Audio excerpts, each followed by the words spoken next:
The story begins during the international competition World Yacht Race in January 2016.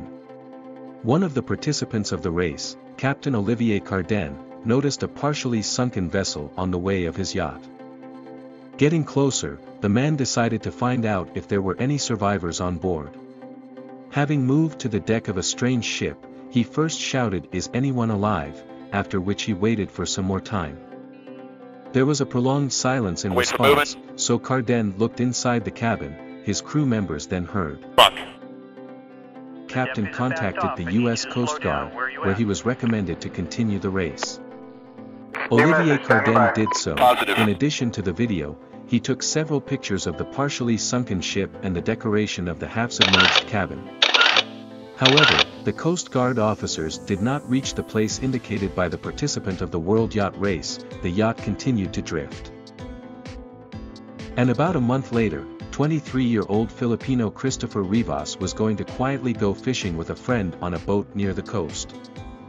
At first everything went according to plan. It was a beautiful calm weather, the water surface shone under the rays of the February Sunday. Young people moved 60 kilometers away from the coast, according to other sources 100 kilometers, and there they noticed an object on the surface of the sea.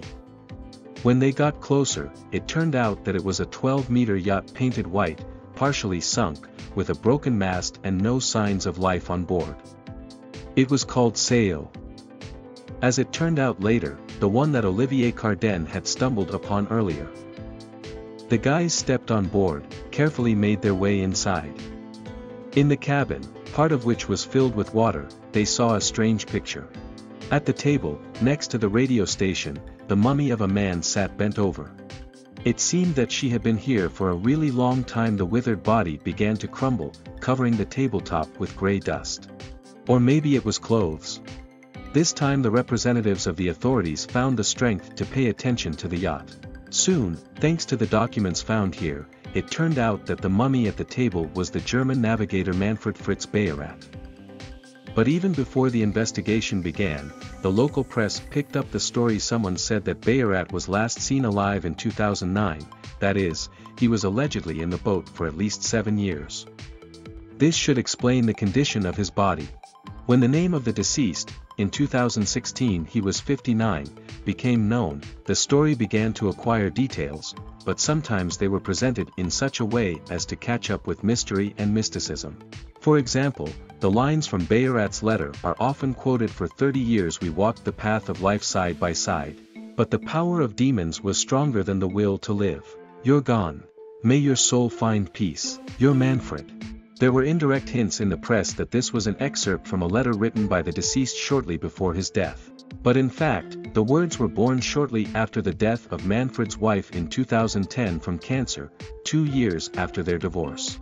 What they certainly found in the Sayo cabin were dozens of family photos, many of them showing a German with his ex-wife and friends. There were also certificates of crossing the equator. Manfred appeared in the papers as a tiger shark, and his spouse was an angel fish. There were also supplies of provisions, rice, and a lot of canned food. Probably, having lost his wife for the second time, Bayerat continued his journey through the waters of the world ocean, now alone. This theory was confirmed later. However, it was not yet possible to understand how long the German had died. Many documents that could reveal the secret were spoiled by water. Unless the authorities immediately assumed that the death was not violent. As for the Majorat, he was an excellent sailor. The man had been sailing for at least 20 years, and there were food supplies left for many days. The police began searching for relatives and those who saw the man alive last time. There were difficulties with this, as Bayerat tried to maintain his loneliness and had little contact with relatives. So it didn't lead to significant results. The last time Manfred contacted a year ago, he sent a message to a friend via Facebook, in which there was a birthday greeting. And then the silence that his daughter was used to.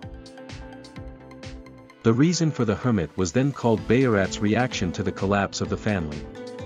The assumptions were voiced after his daughter Nina arrived to identify the body. She probably shared her opinion with the authorities. The sailor's friends, in turn, stressed that he would never have gone sailing in unsuitable weather with the threat of getting stuck in the sea for sure. The mast broke after his death. However, the autopsy had to put the dots over the I regarding death. Also, the public was waiting for an explanation of why Manfred Bayerat turned into a mummy. Medical experts conducted an autopsy, calling myocardial infarction the cause of death of the man. Probably, everything happened quickly. The sailor tried to call for help and was able to get to the radio station. This explains his strange posture near the transmitter. However, Bayerat did not have time to tune into the frequency for the SOS signal. Everything happened very quickly, according to forensic experts. Later it was possible to guess the time of death. At first, the theory about the 7-year voyage of the mummy was destroyed by a document dated 2013. It was a permit to cross sea borders. Then medics got involved, according to whose report the death could have occurred about 2 to 3 weeks before the man was first discovered by the participants of the World Yacht Race, and not 7 years ago, as popular rumor said, and not even 3 years. Air, high temperature, salt, all this is very conducive to mummification. The process begins in 2 to 3 weeks.